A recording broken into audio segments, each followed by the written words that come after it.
Ooh, what's up, Internet? It's the nightly morning show starring me, Nerdy. And me, Clarus. We get Nerdy Nightly? We thought we'd share it with you.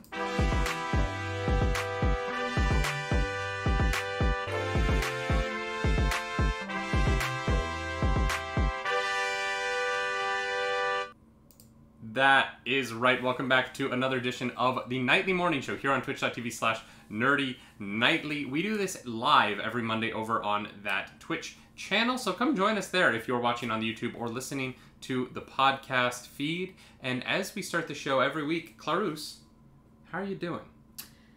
I'm good. Mm-hmm. I'm good. We put down a little Shang-Chi trailer reaction this morning because Marvel decided to be like, oops, surprise trailer. And we were like, ah! So, you know, we got it done, we got it up, and now we're here doing the show. And, you know, it's a beautiful day. The sun is shining. Not that we can enjoy it without, like, a permission slip because lockdown. But, you know, we're figuring it out. Yeah. Thank you. How you doing? Ontario. I'm here. I'm present for the morning show. Yes, you are. I usually am. Haven't missed one yet. Almost missed one. Didn't miss it. No, you missed one. No, I didn't. Yeah. Oh, I did miss one. Yeah, I didn't one. miss it. We made a creative decision for me not to be here. That's fair. I set everything up that morning. Yeah. I did all the work. That's fair.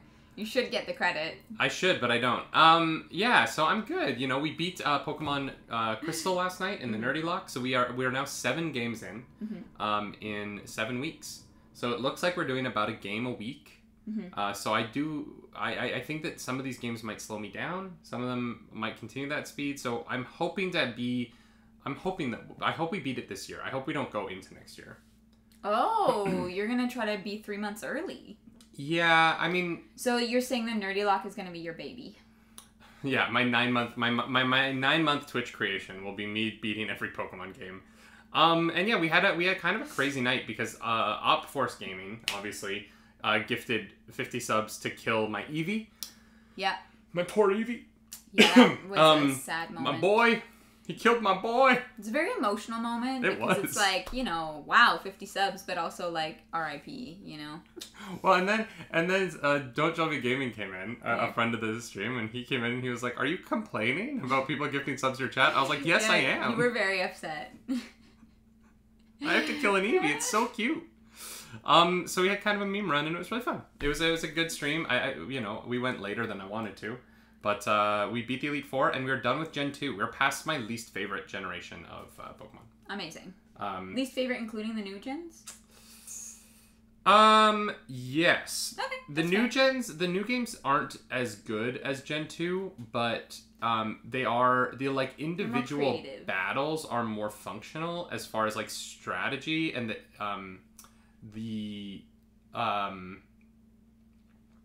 the trainer AI is easier to play around because it's not so random.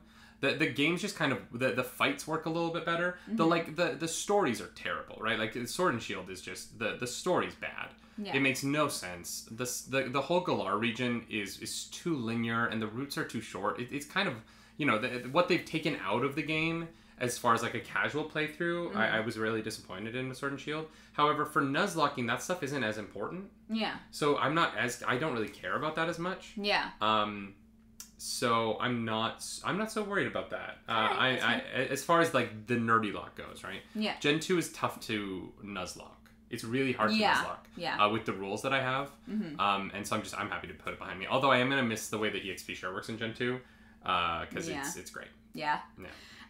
Just to clarify what people are talking about in the chat, for those of you who don't know, I decided to say F the patriarchy and do a hot tub stream at 500 subscribers over on my channel.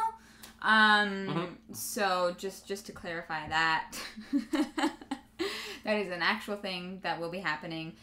The original idea was that we would literally buy a kiddie pool and like plop it down here, and then we thought, maybe not. We got really excited about this idea that we were going to have a hot tub in our apartment, but then we really thought about the like we thought about like our lease and our safety the law. deposit. Yeah. So what we'll end up doing, I think, is just getting an Airbnb or like weekend away at like a I don't know, like a little like cottage or something, and doing it that way. Because there's no way in hell. Yeah. You know what I can't wait for though is to break down our setup to take it to an Airbnb. That's gonna be so fun. Yeah, well, because we're gonna have to take our computer and everything. Yeah. Getting that out of here is gonna be a nightmare. Should we get into some news? Let's do it. All right, let's start with I think the thing that our people actually. What do you want to start with? Gaming, TV, or movies? Let's go with gaming. Gaming. We only have one gaming story to talk about today, but it's a fun one because Bowser is suing Bowser. What? Yeah.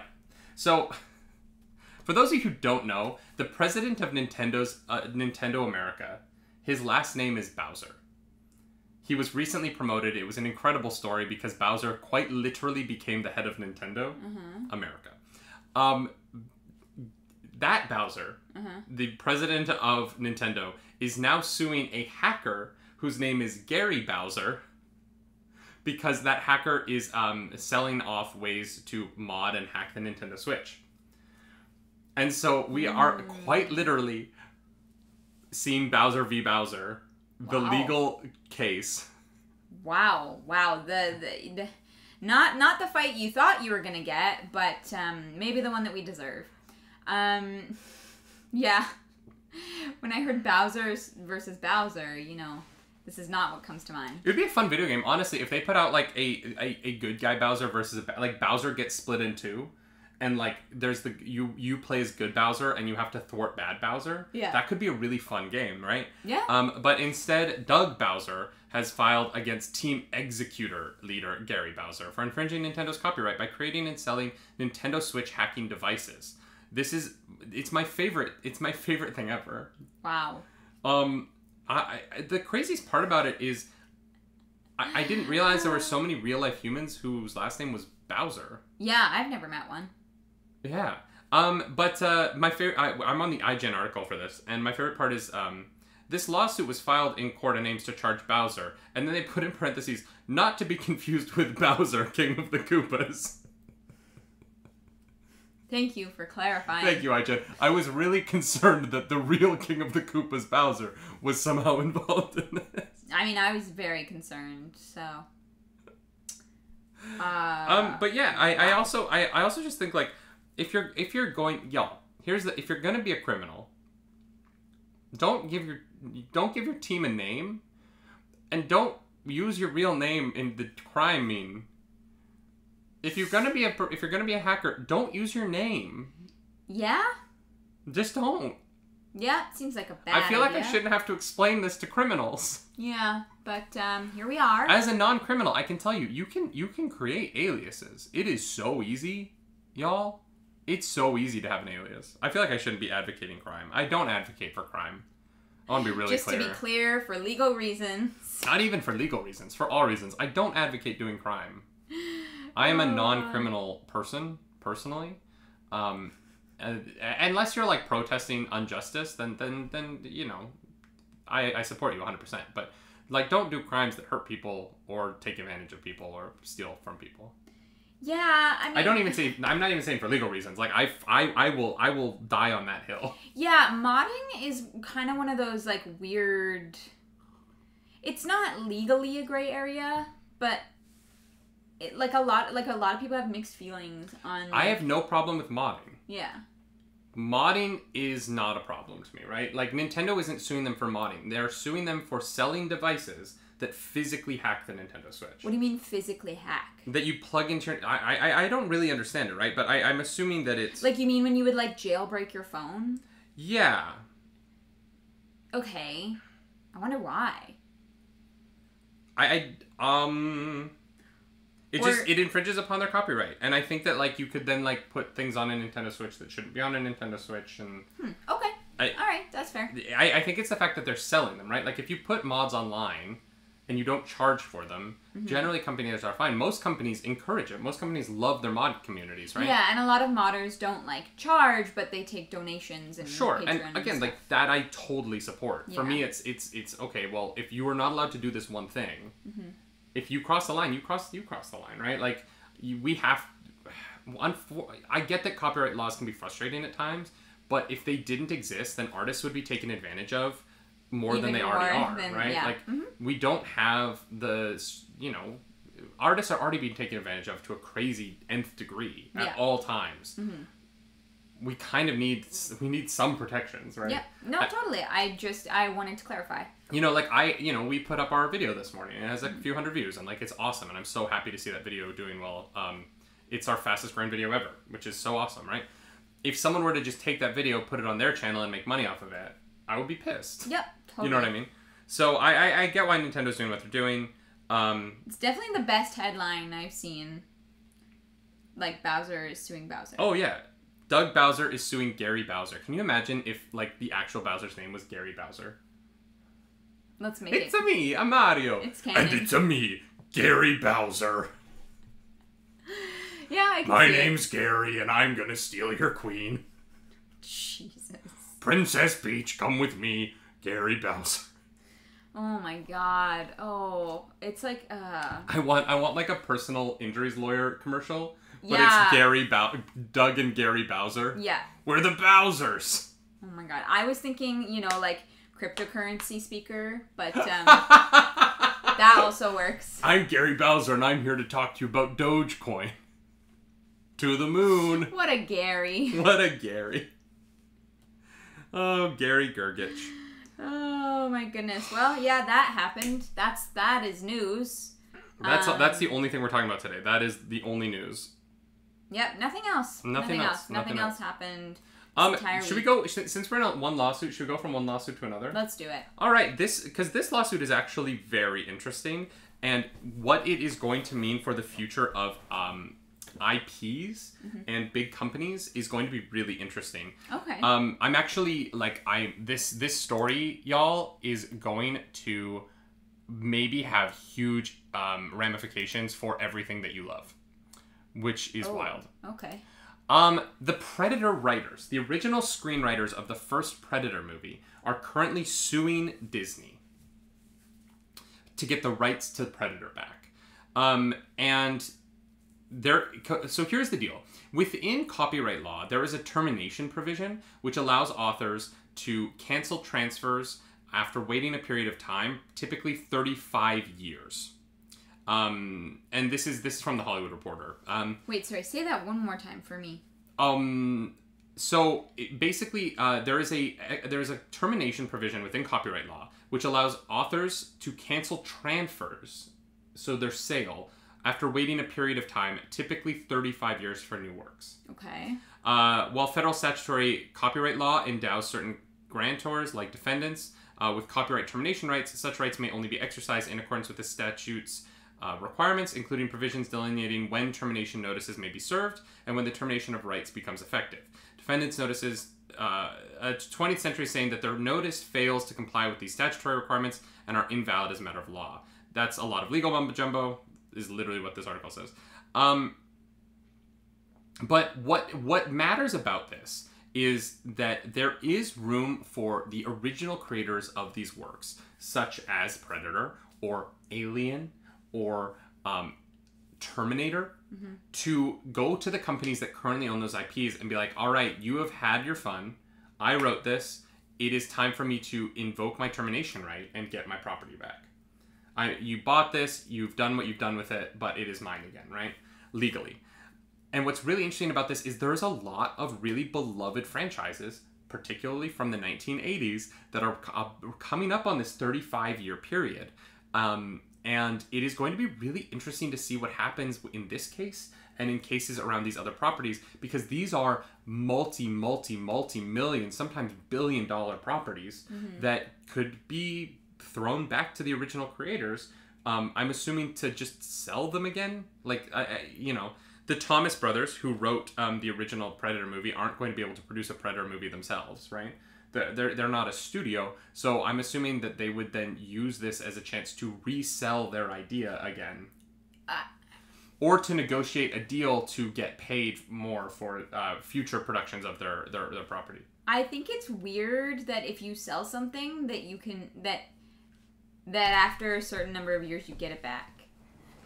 Well, but here's... It seems very strange to me. But here's the thing, right? Like, they didn't sell this to Disney. Okay. They sold the script to their movie. That movie was made, and then the company was like, all right, well, we have control of the rights to this, right? Because we made that movie for now. But, like, that doesn't mean that they get the rights to their idea forever. That's not how copyright law works, right? That's why HBO just gave George R.R. Martin at least $10 million to extend the rights on their Game of Thrones license, right? We covered that on the morning show a few weeks ago. So what? I just that feels weird to me. Like, you don't buy an idea in perpetuity usually, right? You buy it for a set period of time. Okay, well, I guess that makes sense. Mm-hmm. Unless you create an idea while working for a company, at that point the company owns your idea. Sure. So that's the difference, right? They created a script and the rights to it were bought, right? And then those rights were transferred around multiple times. So I'm assuming that in their contract when they sold the script, it said that they get it back after 35 years.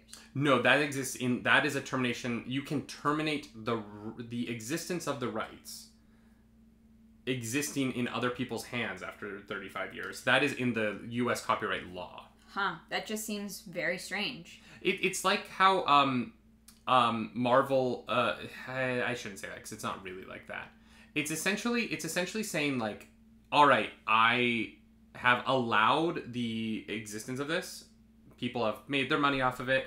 But the idea is still mine. I still, like, the original idea goes back to me. The art at the center of it goes back to me at the end of the day, right? So it's still mine. Wouldn't you want the author to get the rights to Eragon back so someone else can be? Here's the thing, though. Like, he didn't sell Eragon. Like, he still makes money off of that story. Like, that story is his. He let this director make a movie without being able to... Where he sold the rights to them. Yeah, for that movie. But, like...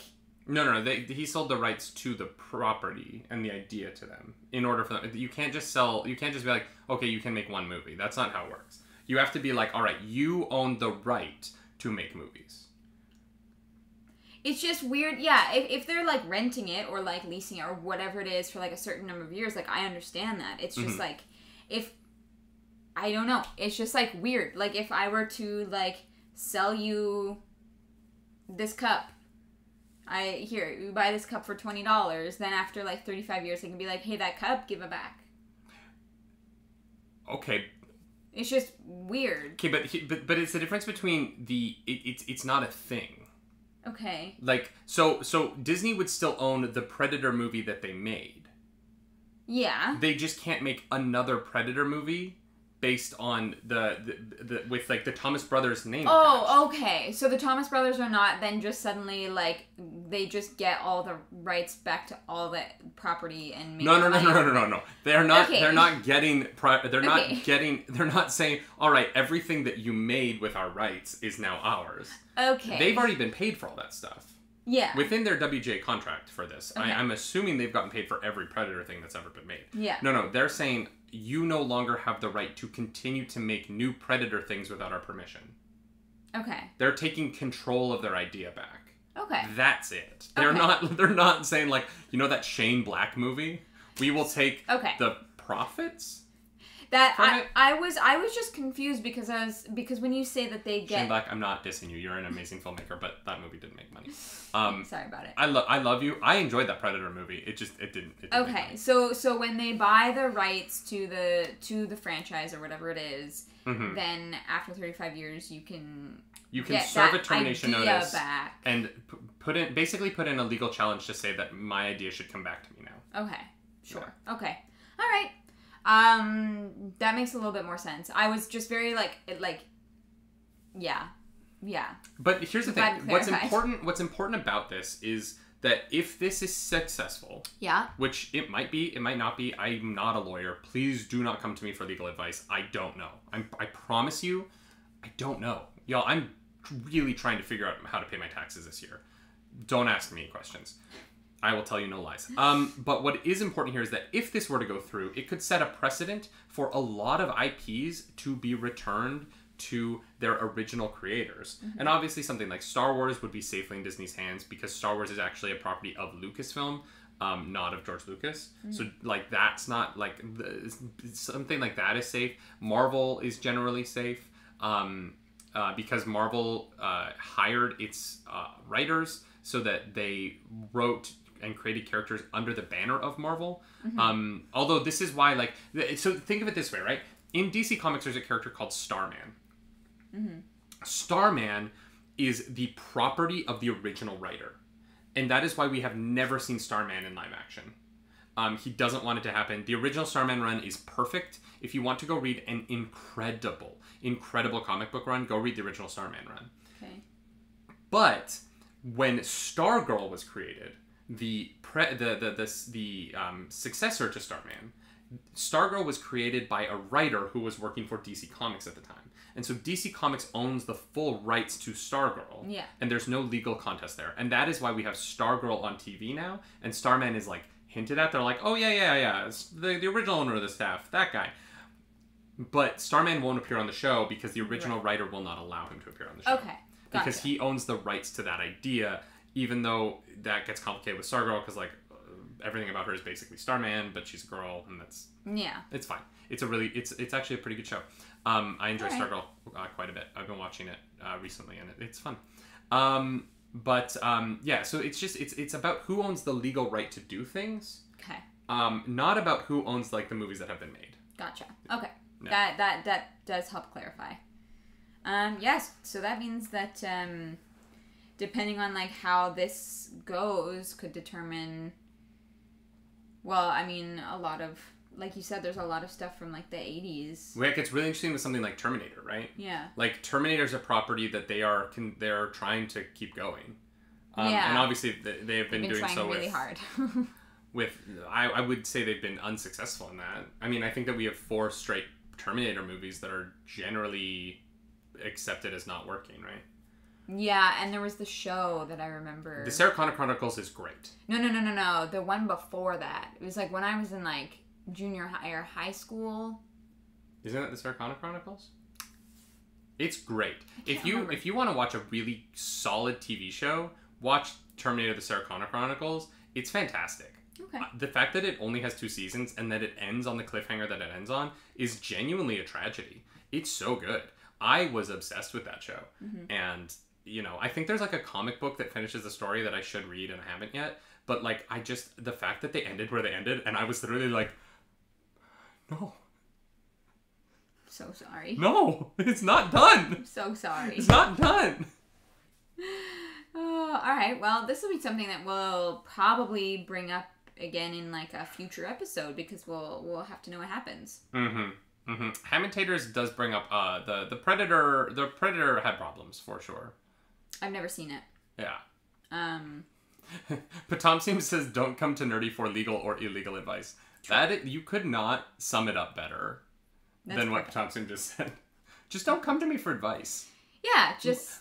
Do you look at me and think that I have my life together enough to tell you how to live yours? Thanks, babe. But the original creators of Starman are long deceased. The acclaimed run of Starman written by James Robinson is still a DC property, isn't it? I'm confused by copyright law. It's confusing, Taters. Yeah, it is confusing. It's confusing. I think the person that a property belongs to has to be deceased for a certain 75 years. Okay, I was like 80, but 75 years before things are put back into public domain, or not back, but put into public domain. Which is going to be really interesting as Mickey Mouse goes into public domain. Yeah. Because Steamboat Willie enters public domain in 2024. Wow. Yeah. Yeah. I have a feeling copyright law will be rewritten by Disney by then to make it not, but we'll see. Yeah, Disney's lawyers are working very hard behind the scenes to try and figure out how to save Mickey Mouse from being public domain.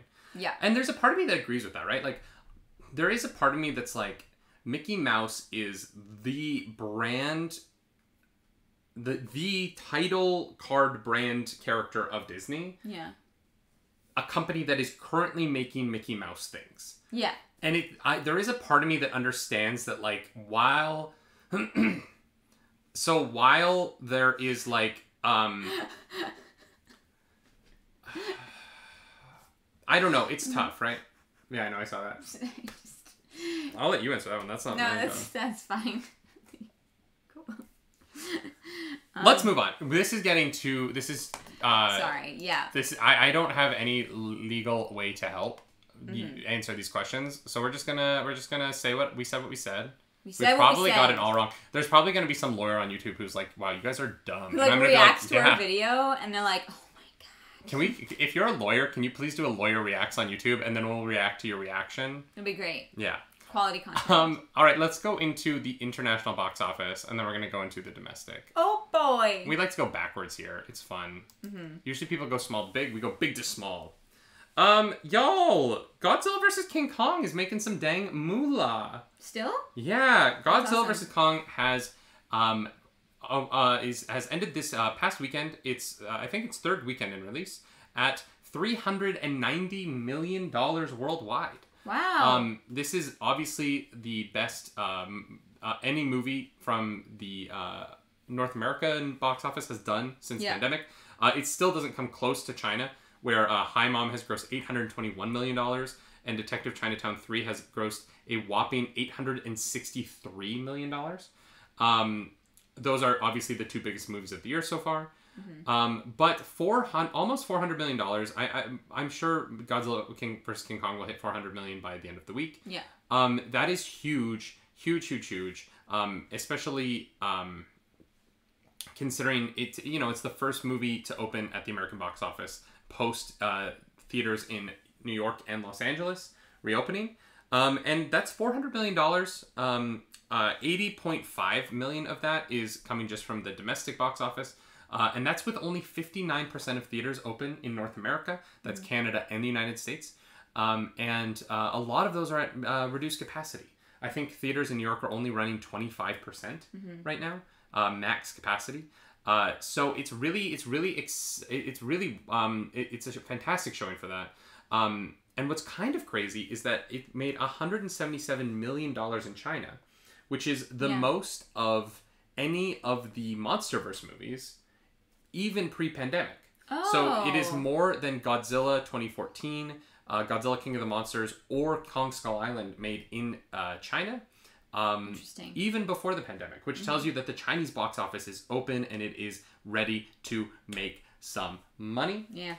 One movie opened at the Chinese domestic box office this weekend that had a bit of a poor showing, unfortunately, and that was the re-release of one of Ariel's favorite movies, The Lord of the Rings, The Fellowship of the Ring. Had a release in China this past weekend, but the Chinese censors did not allow it to release, did not give it the okay until the day before. And so there was no marketing, and many theaters had to cancel their showings last minute because the digital prints did not arrive in time because of the last minute approval. And so Lord of the Rings only made $4.1 million in China this past weekend. But the word of mouth was strong, and so they're hoping that now that they figured it out and it is approved, it is going to have some good weekends in the next few weeks. Before the Twin Towers arrives in China in a few weeks. They're doing the full trilogy is re-releasing in China right now. The theatrical versions? I don't actually know. Okay. That is a good question. I would assume so because they didn't say otherwise. Yeah. Okay. I was just wondering. Interesting. The other big before we get into the domestic box office for the weekend, Top Gun did move from July 2nd, which is crazy that Top Gun isn't coming out for the 4th of July. But Top Gun 2, Top Gun Maverick will be coming out for Thanksgiving this year. Oh, okay. So if you're That's excited to see Miles Teller and Tom Cruise fly some planes. You're talking about American Thanksgiving, right? Yes. I will. If I say Thanksgiving, I am never talking about Canadian Thanksgiving.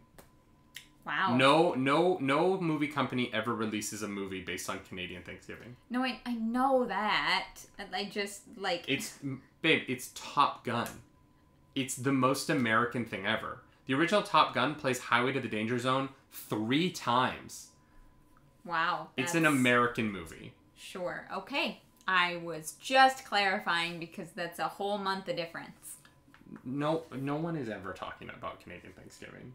It's Even Turkey Canadians wake up on Canadian Thanksgiving and go, "Oh, is it Canadian Thanksgiving? No, they don't. Should we get a turkey? No, they don't. Do you want to do ham this year?" Nobody in Canada is like, it's Canadian Thanksgiving. It's Thanksgiving. Nobody in Canada... Sure, but no one... I'm saying that no one thinks about it before. Like, no, there's not, like... That's not true. Prep. People... No, that's not true. That's not true. Nobody cares. That is definitely not Nobody true. cares. That is 100% Thanksgiving, not true. Thanksgiving as a whole is a very complicated, weird thing. Yeah, oh, for sure. But I'm just maybe do saying with that, like, but- people will take any excuse to eat a bunch of really good food. And so Thanksgiving is one of those excuses, and a lot of people What take did we do on advantage of it. Thanksgiving? I don't know how to cook a turkey. Please. No, but actually, what did we do on Thanksgiving? I don't even remember. I have no idea. All right, y'all, it's time. I don't think Muddles is here. Muddles is going to be disappointed he missed this one. Oh, no. Because I have good news. You do? I have really good news. Croods 2, baby! It's time to talk about it. It's time. But before we get into that, let's get into the top 5 of the weekend. Okay. Domestic box office for the weekend. Godzilla Vs Kong, as we're talking about, pulled in another $7.7 million. Love it. It is currently at $80.5 million. Nobody pulled in $2.5 million, sitting at $19 million. That's pretty good for that movie. It's still going. That Nobody only dropped 4.8%, which is wild. Godzilla vs. Kong, in comparison, dropped 44.5%. The Unholy dropped 14.2% to $2.06 million. Raya and the Last Dragon only dropped 13% to $1.9 million. That's at $37.6 million These are domestic. small drops. Yeah. Tom and Jerry only dropped 9.9% to $1 million. Okay.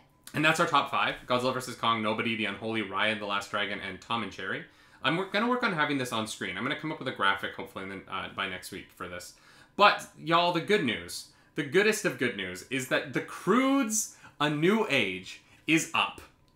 And not only is it is up by 27% from last weekend. Whoa! The Croods 2 made $310,000, which means that it is at $57.08 million, which means it is only $800,000 from passing Tenet. The thing that we have been waiting for, the long march, the slow crawl to Tenet's number that we have been discussing on this show since December. Yeah. Literally a movie that we have not seen. We have not seen this movie, but we have talked about it at least once a week for 4 months. Yeah. Yes, we have. And you know what? It's great. Thank you guys. Thank you guys for pushing Croods 2, for being on this journey with us. I'm sure the only reason it's making money is because you guys keep going to see it. I'm just assuming that people... It's because we talk about it here. That's why. We have to watch this movie, right? Yeah, we're gonna have to. We have to go see this movie, or maybe it's on VOD. We should just rent it and watch it, because like yeah, honestly, yeah, we'll have at this point we'll watch it for next week because it's probably gonna pass in the next like 2. 3. Okay. If it can go 3 more weeks, it'll pass. But the fact that it's up almost 30% in it's wild. What week is this? It is in its 21st week in release. Yeah. That's pretty incredible. It's so wild. Yeah, it's crazy. And it gained 30 theaters. They put the Croods in 30 more theaters this week than last week. Wow. Like, I don't understand what's happening with this movie. I don't know. Yeah, we're gonna have to do like a like spoiler chat for the Croods 2. Yeah, we will. We will absolutely do a spoiler chat for the Croods 2, y'all. 100%. It'll be the meme of the channel. It will be the meme of the channel. Yeah, I'm gonna get a Croods 2 tattoo. Croods 2 tattoo. Okay, too far.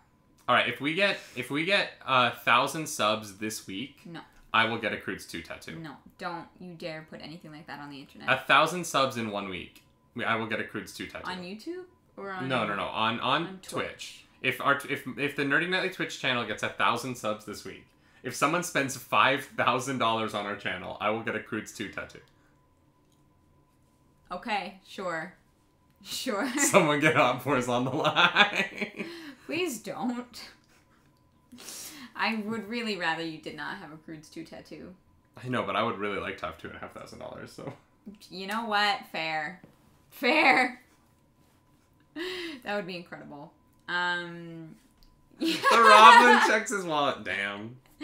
Hey. Yeah, I set it at a number where I'm like, I think even OpForce will balk at that. No, that's like that's a high bar. I'm also never gonna mention it again, so we all forget about it.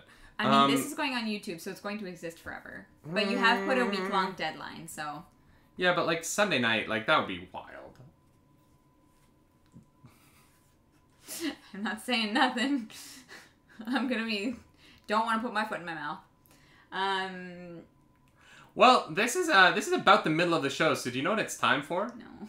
Clarus is gonna make up the news. The news is that the Nerdy Nightly just got 1,000 subscribers. David is getting a tattoo. Hey. That's not, no, I'm not accepting that. Damn it. Hey, our video's at 875 views. What? In what, an hour? Jesus. Okay. Yeah, 55 minutes. Well, I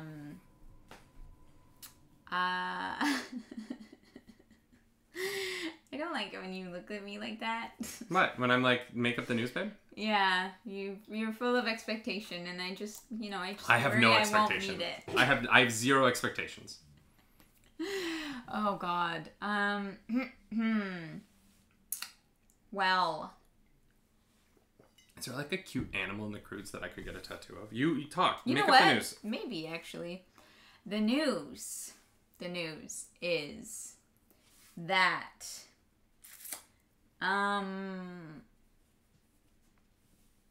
well. Oh, I'll just get. Oh, this Sabretooth guy. Oh, absolutely. No. Yeah. Where the heck are you gonna get that on Just your chest? on my chest. No. Just like coming out of my chest. No. No, I would get it small. I would get like a small like cave drawing design of it on like my leg or something, right? That's with just like the green and the blue. That's It'd be ridiculous. That's ridiculous. I could make that work. I could make that cool. I could make it. Yeah, it's a Sabretooth. Sabretooths are cool. Maybe I'll get it on the back of my shoulder and I'll say you're part of the wolf pack. No. Stop it. I'll just get saber teeth tattooed on my face so that I look like a saber-toothed tiger. Please, God, no. I'm so upset right now. Oh, God. I have a feeling I'm going to end up very tatted over my lifetime. Because of Twitch. Yeah. Literally because you are going to put challenges to the internet, and the internet is going to say a big F you, and you are going to have regrets. Come to think of it, I look like Sabretooth. You know what? I get that. People say I look like Leaf Schreiber sometimes. I think it's just because I'm blonde and tall. Yeah. Yeah. He's a good looking man, though. If you think I look like Leaf Schreiber, okay, yeah, I'll take that. That's not that great, yeah. All right. You look like international movie star Leaf Schreiber. Sure, yeah, I'll done. take that. Great, yeah. Thank you. Thank you. It's like you with Anya Taylor-Joy. It's like, yeah, okay. Sure. She's gorgeous. I can take that. You look like that famous attractive person. Yeah. Yeah, people would be like, yeah, you look like Natalie Portman. And I'd be like, thank you. I wish I looked like Natalie Portman's husband. Or at least just had his body. He's fit. Yeah. I wish I could dance like him. Oh, God, he's such a beautiful dancer. Dancer bodies are... Yeah, chef's kiss. So, you gonna make up the news, or we've been having you just gonna stall? Like a staller. We had a great conversation there. I don't know what... I don't know what you're talking about.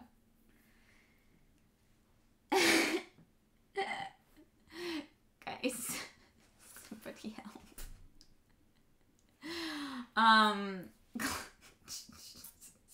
That's a good look, babe. It's a great look. Do do do do do do do. No. Do do do. Don't. Do, do, You're making it worse. Oh God. The show does not go on until you make up the news. I love that for me. Bathroom stalls, clincher Oh my god. Okay. Azure, that's awesome. I'm really happy to hear that. Hey, that's awesome. I try to like refrain from like, well, I don't know. Yeah, I'm not gonna. No, do not make up real political news. No. I don't need somebody clipping that, taking it out of context, and then my life falling apart around me. No, you're totally fine, Azure. It's all good. I'm like, well, maybe I won't. You never know. It's the internet. It's. Make up the news. Stop stalling. God, I can't wait to watch you play Ultimate Werewolf. It's gonna be a nightmare, but it's gonna be so fun. Okay, the news is that, well... Jesus Christ. The news is that... The news is that... We've been doing this for like 5 months. I know, and it does not get any easier. We've been doing this long. We've been doing the morning show for over 6 months. Really? Yeah. Damn. Do you remember when we thought about the fact that we totally missed our 6-month wedding anniversary? Yep, that happened. Actually, tomorrow's our like 8 months. Or 7? 7 months. Yeah, 7 months. Yeah, tomorrow's our 7-month wedding anniversary. Hey. You wanna... Thanks, Hammy. Such procrastination. Well, the Shang-Chi trailer is not the only thing that Disney dropped today. Oh, what? No. What? I know. know. What else? You didn't hear. But it is also Obama's birthday, and so for Obama's birthday, Disney decided to create a Lightworks show in Obama's honor featuring the Chia Obama. So their parks are now open, and you can watch the colorful light show that they do and the fireworks. Yeah, that is all Obama shaped. And it's a surprise they've been working on. They just dropped it today, so the first viewing of that will be as soon as it's dark enough. So you're saying that they made Phantasmics, but the Obama. But Obama themed, yeah. So it's like Obama's Mick. Exactly. Yeah, it's a thing they've been developing for several years. The centerpiece is the Chia Obama. Instead of like Tinkerbell flying around in an airplane dangling, it's actually just the Chia Obama Wait, stop. Do you think that Tinkerbell flies around in an airplane? No, I think she like hangs from an airplane. That they have something and she flies around. You think that Disney hangs a woman from a tiny airplane?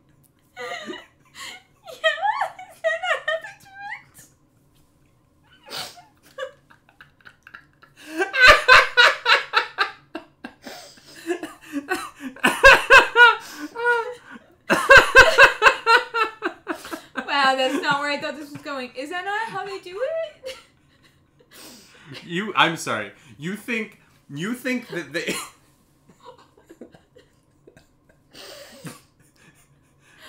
What? You think that Disney, every single night, hooks a tiny woman to an airplane? Well, no, she's probably like my size. You are a tiny woman. You think that they attach them to an airplane, and that the airplane flies in circles? I figured it was like a small drone because you can't see it. It's a wire. What do you mean? Babe, it's a wire from the airplane. The system that they use at Disney is the exact same system we used for Young Canadians for the Grandstand show. But you can't... No, because you can't see that there's no big, pieces. There 100% is. No. Yes, one part is the top of Cinderella's castle, and then the other part is, the top of another thing, and there is she's flying on she is not on an air. If anything, it would be a helicopter. Airplanes can't hover. She would literally just be doing this. Like, do you not understand how flight works? No, I don't. I didn't do well in science class. If there was an airplane, you would see the airplane. I mean, I just thought it was small. Because it's dark. They waited till it's, like, dark out, and they have a spotlight on her. So I thought they just, like, strategically had the light on her, but You think they hit an airplane? No, like a drone or something. Oh, my God. You and I have worked in the entertainment industry for so long, and we have worked with the exact we have both personally worked with the exact technology that they use at Disney. When I went to Disney, there was no metal beams during the day. There's no way that they just pulled them out for the nighttime show. It's not a beam, babe. That's it's just how a they did wire. It in No, it's just a wire connected by 2 points. It's a black wire. You can't see it at night because it's a black wire. And then she hangs from it. What metal beams are you talking about? No, that checks out.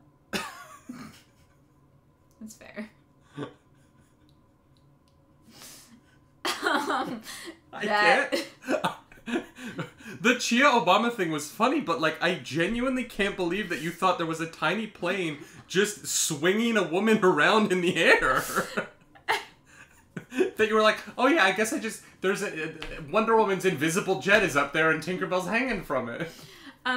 Azure, I've actually had a behind the scenes tour of Disney, so I can think that kind of makes it worse. I don't know how to keep doing the show.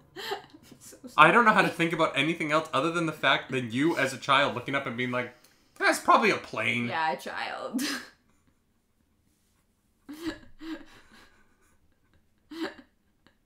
Didn't we go see this together in Florida? No, we didn't go see Phantasm. No, we didn't. We missed it. No, we missed it. Because we were in line for the Millennium Falcon ride. Yeah, no. I saw it when I was 15. You were 15 and you thought it was a plane? I love you. I love you so much. I'm not trying to be mean. I just don't... He's bullying me. I don't... Tomorrow's our 7th wedding anniversary and he's bullying me on stream. I don't know what to do with this information now that I know it. Like, I'm so baffled by the fact that you thought... So attacked. Oh, yeah. And in my... never mind. I'm not going to say that. Oh, my God. But I definitely nearly ruined that family vacation. Instead of Tinkerbell being flown around by a plane, a Chia pet of Obama is just hung by a plane and swung around. Yeah. Oh my God, this is the wildest thing I've ever learned about you. I'm really glad it happened live. Are we good? We're good? Yes, we're good. We're still in love? Yes, we're good. You still like me? You're alright. I'm sorry I'm bullying you. This is the craziest thing you've ever said. Is it the craziest thing I've ever said? Yeah. Okay, well. The fact that you went plane and not, like, at least helicopter. Like, helicopter would at least be possible. No, I said drone. I said plane at first, and then I was like, well, no, I thought it was like a little drone or something, but... Just move on. Sorry, Azure. Can you imagine what the insurance cost would be for Disney if they were hanging women from drones? I mean, they could afford it. Oh my God, y'all. I don't know what to do. They could afford it. I was at, my news story was either gonna be that or that Disney bought NASA, but I thought that this was a little more outrageous than Disney buying NASA, because, like, that could happen. All right, well, since you brought up NASA, let's get into our next story. Y'all, if you guys aren't following, NASA is doing incredible, incredible work on Mars right now, thanks to the Perseverance rover, which landed successfully a little bit ago. I believe it was yesterday or the day before, NASA successfully took off a helicopter on Mars. Not an airplane. No. Just checking. But this is the first time we have ever had flight on another planet. So this is huge. What's crazy about this is the process to get this helicopter to take off on Mars was an immense project for NASA. Yeah. Because there was no guarantee that a helicopter would work on Mars the same way that it does here. because of differences in gravity and differences in atmosphere, right?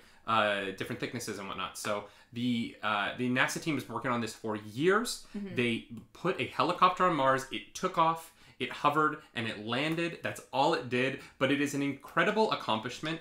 And just a testament to human science and what we can do when we put our minds towards something. Yeah, no, that's incredible. Yeah. Like what a big step. I mean, it's like just one of those things that's going to just be the foundation for everything else that happens. Well, and what's really wonderful about the helicopter is it takes a long time for the rover to move around on Mars, right? To get anywhere, to pick anything up. It's a huge undertaking to get it to move at all. Yeah. And so what the helicopter is going to be able to do is fly to nearby things that the rover sees in its camera that it wants to check out. Scrape a little bit of that off and fly that back to the rover for analysis.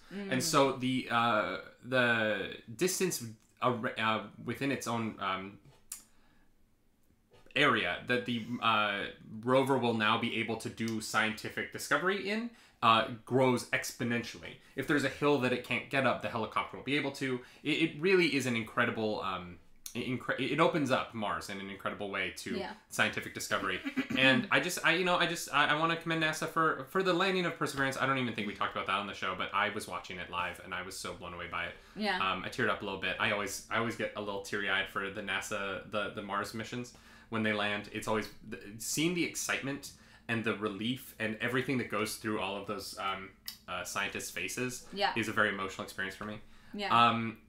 This is so cool. This is like a huge moment. We have had a planned successful flight of a vehicle on Mars. Yeah. And that's awesome. That's pretty, that's pretty incredible. Tom Sim says, so how long until Twitch chat can control a drone on Mars? Oh my God. I give it Not 10 soon years. enough. Not soon enough. That sounds amazing, Potomsium. Yeah. They would crash it instantly. Yeah. God. Instantly. There's no way that drone survives a week. No. No, like, not even 24 hours. No. Yeah. Worth it, though. There's no way. Definitely worth it. Yeah. So I love it. I'm very happy to see this happening. Yeah, that's amazing.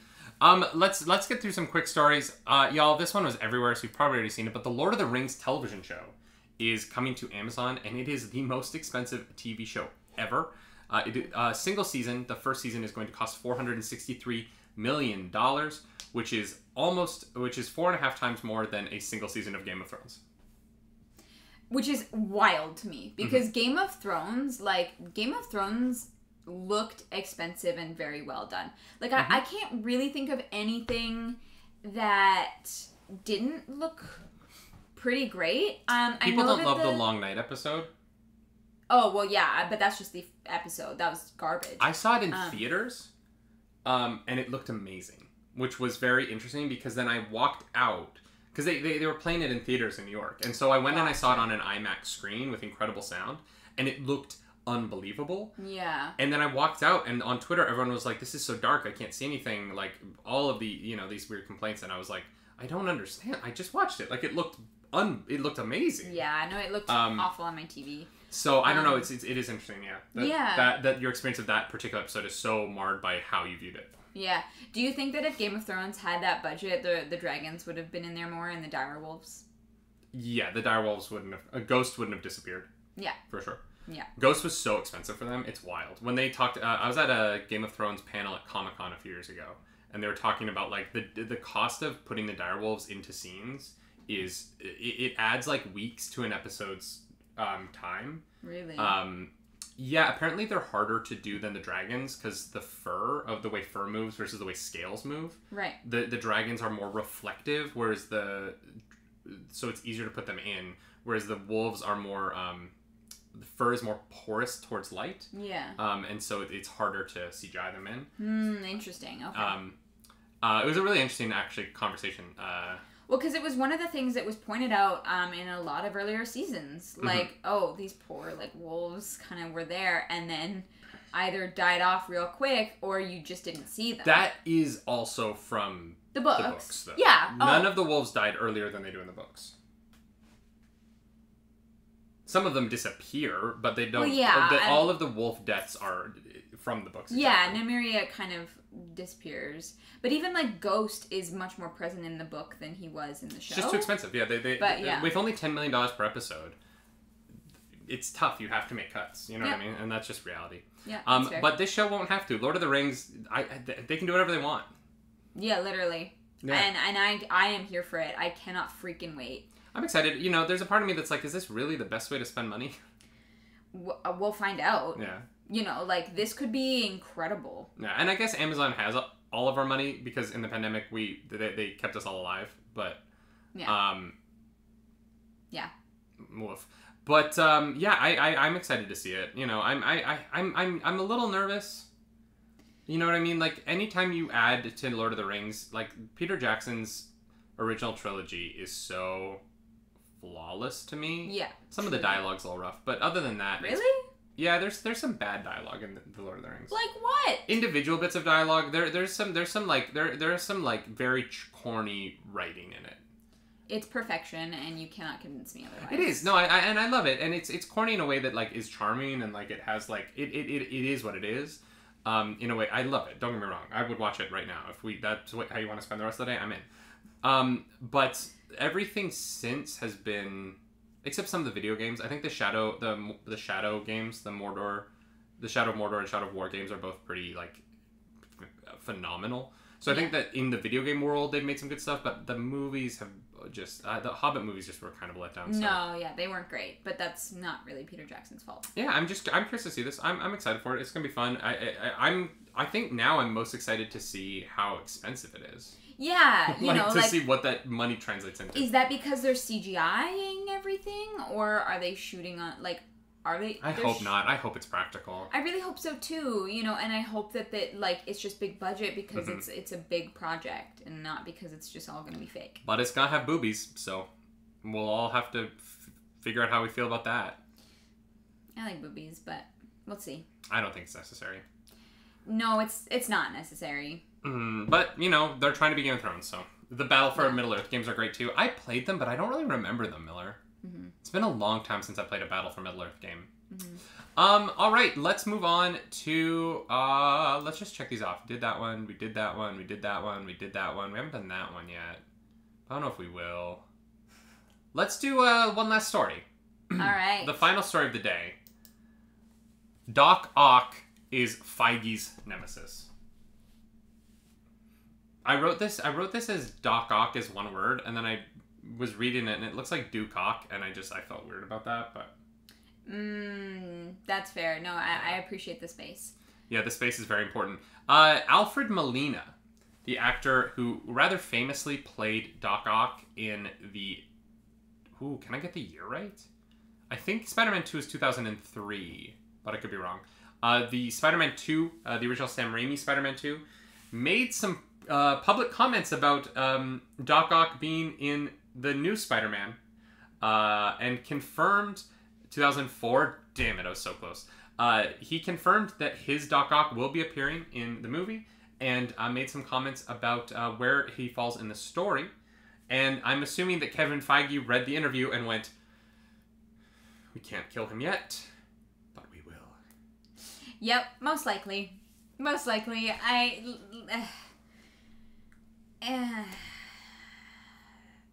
It's tough. I've never been in an interview scenario like that. Mm-hmm. And so, you know, I don't know. No, but he's a seasoned actor. He knew exactly what he was doing. It's the seasoned actors who don't care. That's what I mean. It's not an accidental slip up. It's that, like, the I don't give a crap attitude.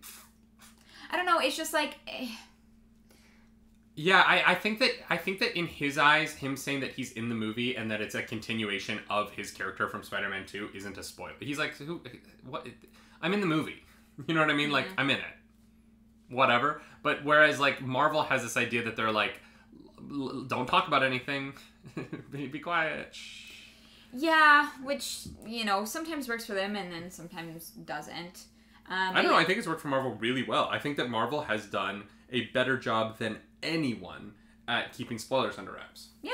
Because let's be honest, not one of us knew what was going to happen in Infinity War. Yeah. Or Endgame. Like the amount that they've managed to keep things secret for their movies is amazing. Yeah. And they Them do that and, by Nintendo. them and Nintendo, yeah. And so much so that, like, if you like the Spanish voice actor that we talked about, who got fired for revealing that Evan Peters was going to be on WandaVision, right? Mm-hmm. I think I can say that now. It's been out for weeks. Yeah. He was in the show. They do an incredible job of keeping the spoilers under wraps. And so, you know, I think it is a meme at this point to say, like, oh, someone said something, Kevin Feige's upset. Yeah. And we're playing into the meme, obviously, with the title and whatnot, but... Yeah, no, I'm sure he's definitely not happy about this. Just imagine him, like... Are you surprised? So, should we talk about exactly what he said, or should we kind of not spoil that?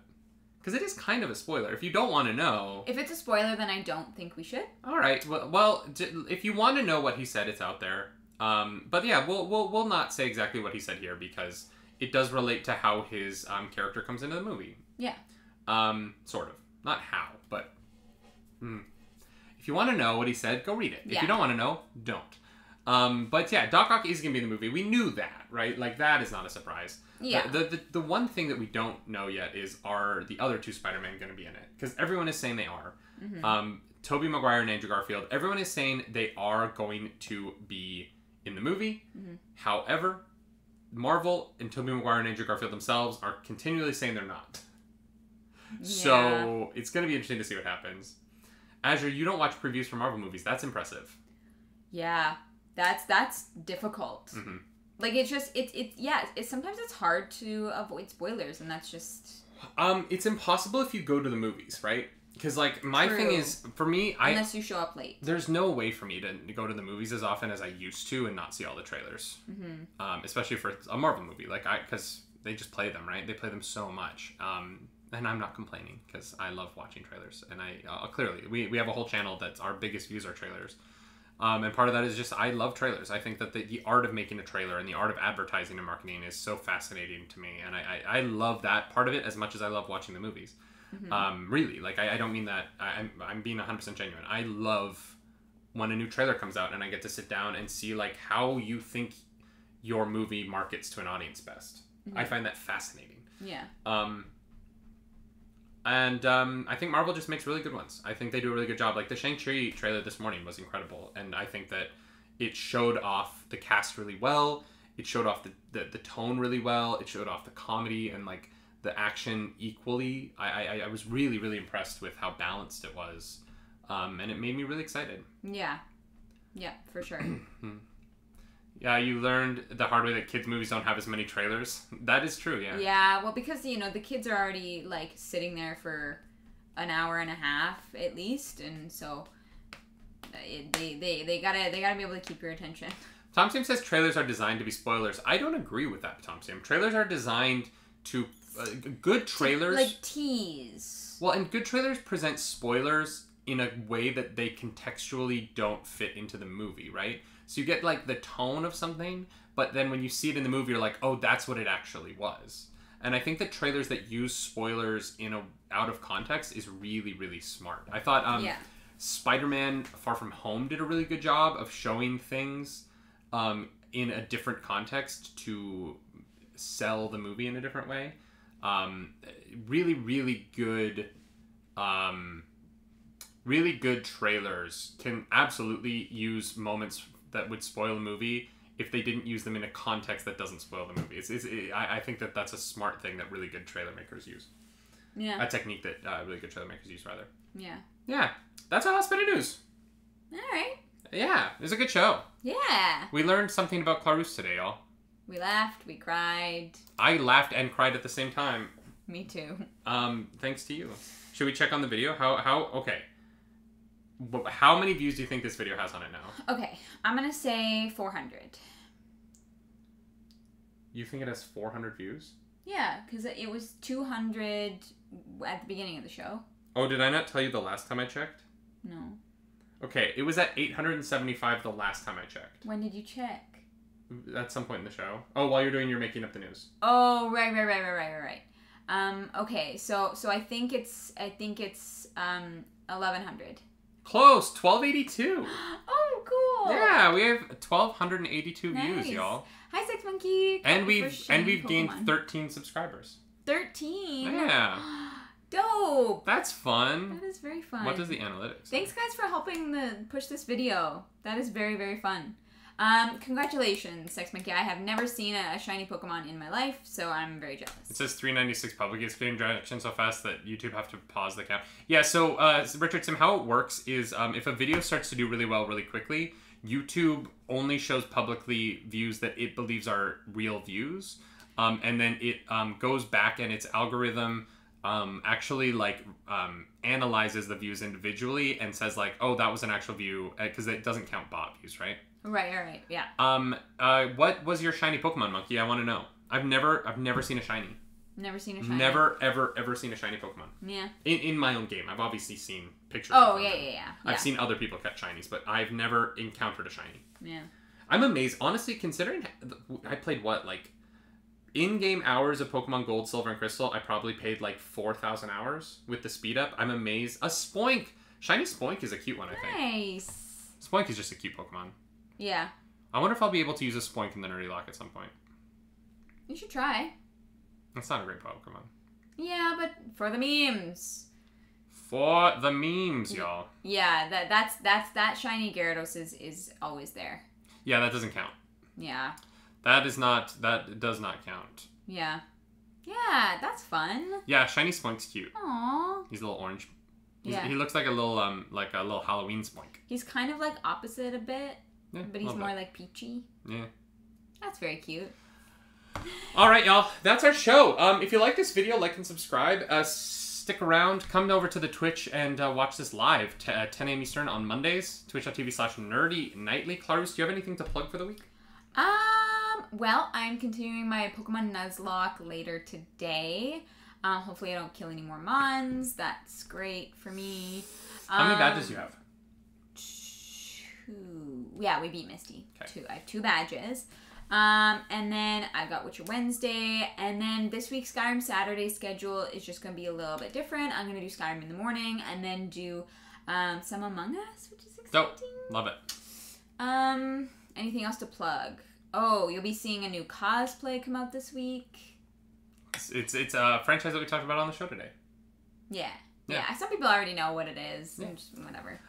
Yeah, y'all, and I have nothing this week, but my birthday is next week. I ordered David's birthday present, and I'm very excited. So I will be doing a 12-hour stream on my birthday next week. We'll play much Pokemon, much other things as well. I don't know what all that we're going to do. If you have any ideas for what I should do for my birthday, let me know. But we are going to be streaming from 10 a.m. to 10 p.m. on my birthday. That's not Monday, is it? I thought you were doing 9. Oh, no, yeah. It's Wednesday. It's Wednesday. Okay, so 9 a.m. to 9 p.m. I will be, do you have D&D that night? No, I moved it to Tuesday. Okay. So 9 a.m. to 9 p.m. I will be streaming on my birthday, April 28th. Come join. It's going to be fun. We'll do some dumb stuff. I promise. We always do. This is the Nerdy Nightly. When are we not doing dumb stuff? Thanks, y'all. Thank you. Also, thank you so much to everyone who helped us get to 1,000 subscribers over the weekend on YouTube. It really, it means the world to us. We probably should have started with that, but we are going to end with it. Thank you. Thank you. Thank you. Thank you. Thank you. If you're a member of our Patreon, thank you especially. Keep the lights on. So, we love you. And as always, my name's Nerdy. And I'm Clarus. Do something nerdy tonight. Bye.